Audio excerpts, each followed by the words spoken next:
Pernikahan itu pernikahan itu adalah sebuah perjanjian suci dan perjanjian yang mulia. Sehingga Allah sebutkan di dalam perjanjian seorang laki-laki dengan wanita dengan akad nikah itu dengan istilah mitsaqan ghalidha. Jadi perjanjian yang besar, perjanjian yang agung, perjanjian yang sakral gitu ya. Allah membuat kalimat mitsaqan ghalidha, perjanjian yang agung, yang besar, yang dahsyat itu hanya di 3 tempat. Mhm. Yang satu adalah perjanjian Allah dengan para nabi dan para rasul, agar mereka mengikuti dari apa yang Allah wahyukan kepada mereka, membuat amanah dari wahyu yang Allah sampaikan. Termasuk Allah membuat janjian kepada Nabi Muhammad, buat perjanjian kepada Nabi Musa, Nabi Ibrahim. Yang kedua adalah Allah membuat perjanjian kepada Yahudi agar mereka tidak membuat kerusakan di muka bumi dan mereka tidak melanggar aturan Allah di dalam mereka mencari ikan di hari Sabtu. Dan Ya. Allah juga ngerti bahwa ternyata dari merekalah sumber kerusakan yang sekarang ini di alam semesta. Sampai hingga sekarang ini mereka. Sehingga Allah buat janji. Kemudian ketiga adalah perjanjian antara laki-laki dengan perempuan dengan ijab kabul pernikahan itu.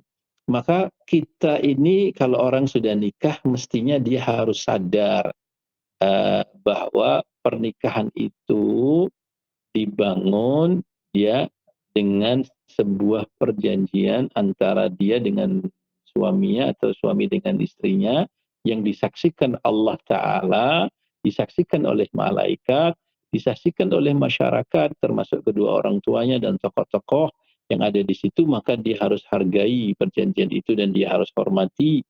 Kemudian tujuan di dalam pernikahan itu harus memang dibangun karena Allah Ta'ala. Jangan hanya sekedar karena harta, atau juga hanya sekedar karena kecantikan, atau jangan sekedar karena kepuasan hawa nafsu. Karena itu semuanya pasti akan hilang dan pasti akan satu saat akan lenyap, sirna ya. Cantik umpamanya, kapan sih manusia akan cantik bertahan? Ketika dia umurnya di bawah 50 tahun. Kalau sudah Mhm. umurnya 60 tahun, 70 tahun macam mana akan bisa cantik? Mhm. Karena giginya sudah habis, kulitnya sudah keriput gitu kan. Lah Mhm. ketika nanti si suami itu menikahi istrinya karena kecantikannya, ketika istrinya sudah umur 60 tahun dan sudah macam itu, dia akan akhirnya berkhianat, tinggalkan istrinya dan cari yang lain. Ya macam gitu. Karena dia dibangun dengan atau karena harta. Ya harta itu bisa hilang, harta itu bisa bangkrutkan orang itu. Dan juga, jangan jangan dibangun karena itu. Bangunlah sebuah rumah tangga itu karena Allah, karena Mhm. sifatnya baik, saling saling bisa membangun menuju kepada kejayaan yang hakiki nanti di akhirat, membangun rumah tangga yang baik untuk punya anak keturunan yang saleh dan salehah gitu ya. Insya Allah apabila suci dengan niatan ikhlas karena Allah Ta'ala, akan bisa langgenglah dalam pernikahan itu. Jadi Mhm. kalau ketemu sama orang itu, ya kita Kakak ketemu sama yang mana? Yang istrinya ya? Istrinya. Yang Suaminya ditinggalkan sudah suami keluar itu tadi? rumah. Ya, sudah Suaminya sudah ditinggalkan suaminya. hmm, Sudah apa? resmi dia cerai? Belum rasmi lagi. Dia just cakap kita tak sesuai kok. Kita lebih baik berpisah sebab dah tak ada rasa. Macam tu je. Jadi Nah, belum lagi antum penuh. nanti sampaikan kepada orang yang itu, perempuan itu, eee eee, berdoalah kepada Allah. Mudah-mudahan Allah Subhanahu wa taala bukakan hati suami itu untuk sadar kepada jalan yang baik gitu. Ya Allah. Kemudian, kasih tahu sama dia bahwa pasrahkan segala sesuatu kepada Allah Ta'ala. Setelah kita berdoa, memohon kepada Allah, ya, eee, boleh kita baca umpamanya Al-Fatihah yang banyak dengan niatan mudah-mudahan Allah bukakan hati suami itu gitu ya. Tapi dalam hatinya sambil ya apa namanya terima saja semua keputusan Allah. Kasih tahu sama dia bahwa pertemuan dan perpisahan itu sudah ditakdirkan oleh Allah. La yastama'al ithnani wa la yaftariqan illa biqada'in wa qadar min Allahi qad sabaq. Kata Nabi, tidaklah berjumpa dua insan yang saling berkasih sayang atau berpisah kecuali itu sudah menjadi qada dan qadarnya Allah, sudah menjadi catatan yang terdahulu kala sebelum terciptanya langit dan bumi ini. Bahwa kalau memang berjodoh sudah menjadi catatan Allah, dia akan berjodoh insyaallah ila yaumil qiyamah. Tapi kalau memang belum berjodoh, memang sudah waktunya jodohnya sudah sampai di situ, terima saja dari hatinya.